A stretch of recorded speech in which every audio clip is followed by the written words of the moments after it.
আসসালামু আলাইকুম। সংবাদে আপনাদের সবাইকে স্বাগত জানাচ্ছি। আমি ফিরোজ তোহা। শুরুতেই সংবাদ শিরোনাম। বাংলাদেশের সর্বশেষ গুরুত্বপূর্ণ আপডেট সংবাদ আপনাকে স্বাগত। শুরুতেই সংবাদ শিরোনাম, পরে বিস্তারিত। শুরুতেই জানাবো, রাজধানীর বকশীবাজারে এজলাস পুড়িয়ে দিয়েছে দুর্বৃত্তরা, বিচার কাজ বন্ধ। রাজধানীর বকশীবাজার এলাকায় ঢাকা আলিয়া মাদ্রাসা মাঠে স্থাপিত অস্থায়ী আদালতের এজলাস বুধবার রাতে পুড়িয়ে দিয়েছে দুর্বৃত্তরা। সবকিছু পুড়ে দেওয়ায় বিচার কাজ বন্ধ রাখা হয়েছে। ওই মাঠে বৃহস্পতিবার অস্থায়ী আদালত বসিয়ে বিডিআর বিদ্রোহের বিচার কাজ শুরু হওয়ার কথা ছিল।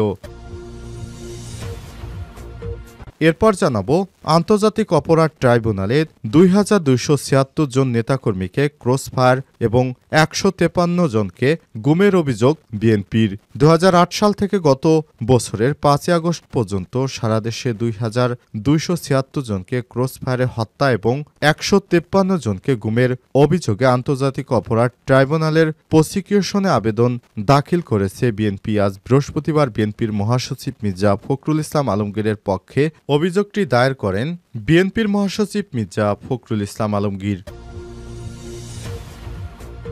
এদিকে ব্রিটিশ প্রধানমন্ত্রী কেন টিউলিপকে বরখাস্ত করছে না জানালো টেলিগ্রাফ। জুলাই গণ অভ্যুত্থানে ক্ষমতাচ্যুত শেখ হাসিনা তার বোন শেখ রেহানার মেয়ে ব্রিটিশ এমপি টিউলিপ সিদ্দিকির বিরুদ্ধে নানান অভিযোগ উঠেছে। সর্বশেষ শেখ হাসিনার আমলে আওয়ামী লীগ সংশ্লিষ্ট ব্যক্তির কাছ থেকে বিনামূল্যে ফ্ল্যাট পাওয়ার তথ্য সামনে আসার পর যুক্তরাজ্যের অভ্যন্তরীণ রাজনীতিতে বেশ চাপে পড়েন তিনি।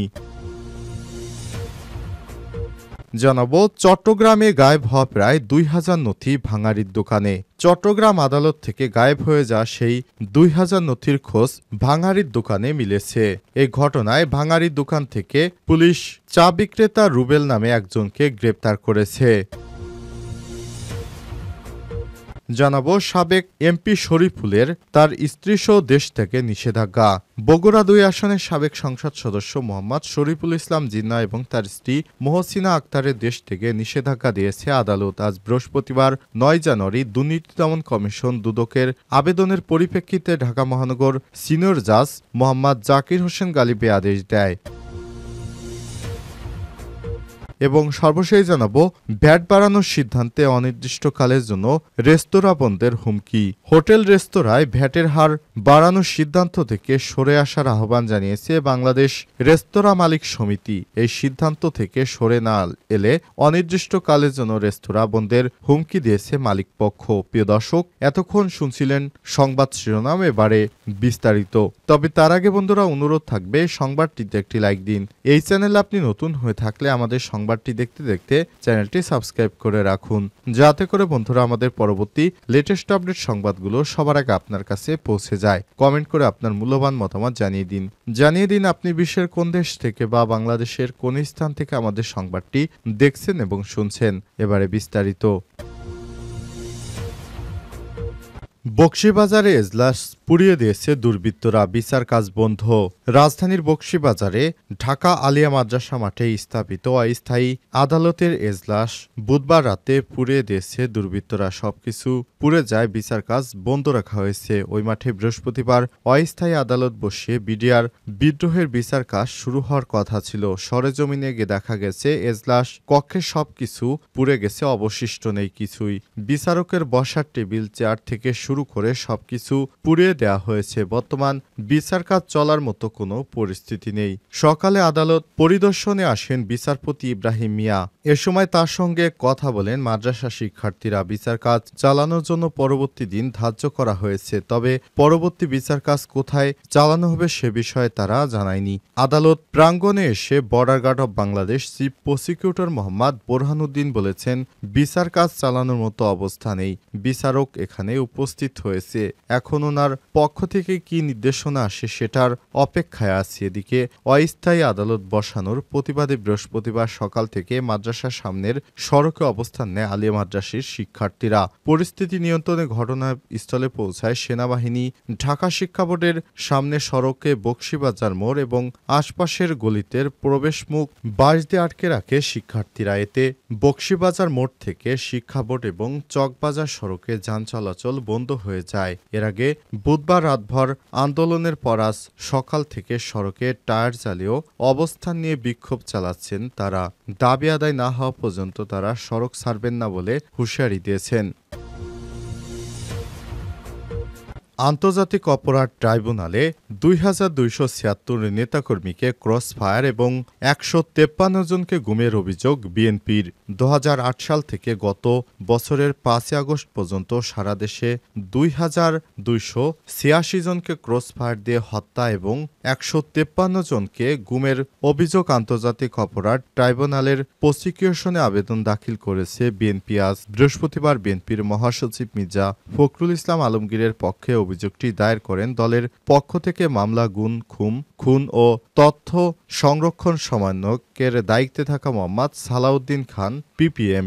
এতে ক্ষমতাচ্যুত প্রধানমন্ত্রী শেখ হাসিনাকে প্রধান এবং অজ্ঞাত পরিচয় আরও প্রায় শতাধিক ব্যক্তিকে আসামি করা হয়েছে। বিএনপি বলছে তাদের মতো একটি বড় রাজনৈতিক দলকে নিশ্চিহ্ন করার উদ্দেশ্যই ছিল ২০০৮ সাল থেকে ৫ আগস্ট পর্যন্ত সারা দেশে জেলা, উপজেলা, মহানগর, ইউনিয়ন পর্যায়ের ক্রসফায়ারের ঘটনা ঘটিয়েছে বিগত সরকার, সেজন্য অভিযোগ দায়ের করা হয়েছে। এছাড়া ১৫৩ জনকে গুমের ঘটনায় বিএনপির মহাসচিব মির্জা ফখরুল ইসলাম আলমগীর স্বাক্ষরিত একটি চিঠিও চিফ প্রসিকিউটরের কাছে জমা দিয়েছে বিএনপি।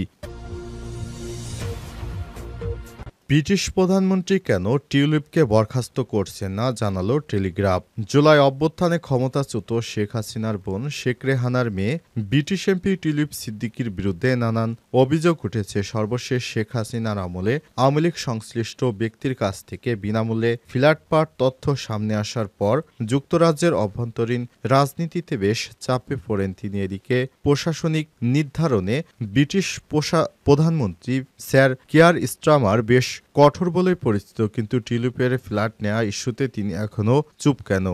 বলা যায় এখনও টিউলিপের উপর আস্থাশীল আছেন তিনি, কিন্তু কেন?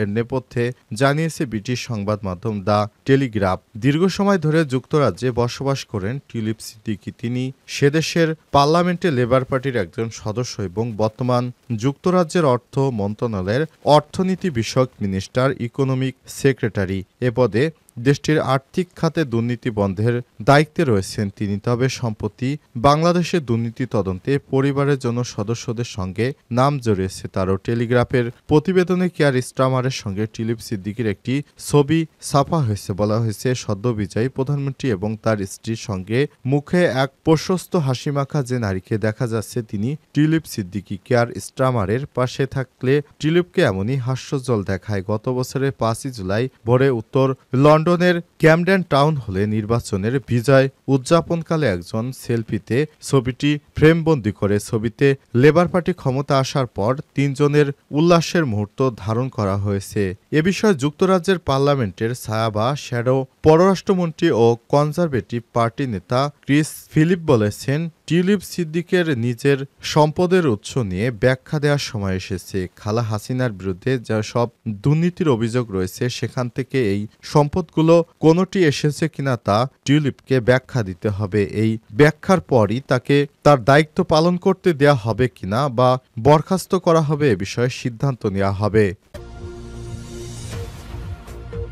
চট্টগ্রামে সেই গায়েব হওয়া প্রায় ২,০০০ নথি ভাঙাড়ির দোকানে। চট্টগ্রাম আদালত থেকে গায়েব হওয়া সেই ২,০০০ নথির খোঁজ ভাঙাড়ির দোকানে পাওয়া গেছে। কোতোয়ালি থানা পুলিশ এই ঘটনায় পুলিশ রুবেল নামক এক চা বিক্রেতাকে গ্রেপ্তার করেছে। বৃহস্পতিবার ৯ জানুয়ারি সকালে আনুমানিক ৭টার দিকে নগরীর কোতোয়ালি থানা এলাকায় একটি ভাঙাড়ি দোকানের গোডাউন থেকে নথিগুলো উদ্ধার করা হয়েছে। গত ৫ই জানুয়ারি চট্টগ্রাম আদালত ভবনের তৃতীয়তলায় বারান্দায় প্রায় ২ বছর ধরে সংরক্ষিত ১,৯১১টি কেস ডকেট চুরি হয়ে যায়। এই ঘটনায় ওই দিন রাতে চট্টগ্রাম মহানগর public prosecutor PP advocate Mofizul Haque Bhuiyan Kotwali থানায় একটি জিডি করেন। জিডিতে উল্লেখ করা হয়েছে হত্যা, মাদক চোরাচালান, অস্ত্র ও বিস্ফোরক সহ প্রায় 1911টি মামলার নথি খুঁজে পাওয়া যাচ্ছে না। এগুলো মহানগর পিপির এখতিয়ারে থাকা অন্তত 30টি আদালতে চলমান মামলার নথি। হত্যা, মাদক চোরাচালান ও বিস্ফোরক সহ বিভিন্ন মামলার এসব নথি বিচারিক কাজের জন্য খুবই গুরুত্বপূর্ণ বলছে আইনজীবীরা। নথিগুলো খোঁজ না পায় রোববার 5ই জানুয়ারি নগরের কোতোয়ালি থানায় সাধারণ ডায়েরি অর্থাৎ জিডি করেছে চট্টগ্রাম মহানগর দায়রা জজ আদালতের সরকারি কৌঁসুলি পিপি মফিজুল হক ভূঁইয়া। জিডিতে উল্লেখ করা হয়, চট্টগ্রাম মহানগর পিপি কার্যালয় থেকে 28 থেকে 30টি আদালতের কেস ডকেট রক্ষিত ছিল। পিপি কার্যালয়ে জায়গার স্বল্পতার কারণে 2023 সালের 24শে এপ্রিল থেকে পিপি কার্যালয়ের সামনে বারান্দায় প্লটের বস্তায় 1911টি মামলার কেস ডকেট পলিথিনে মোড়ানো অবস্থায় রাখা ছিল।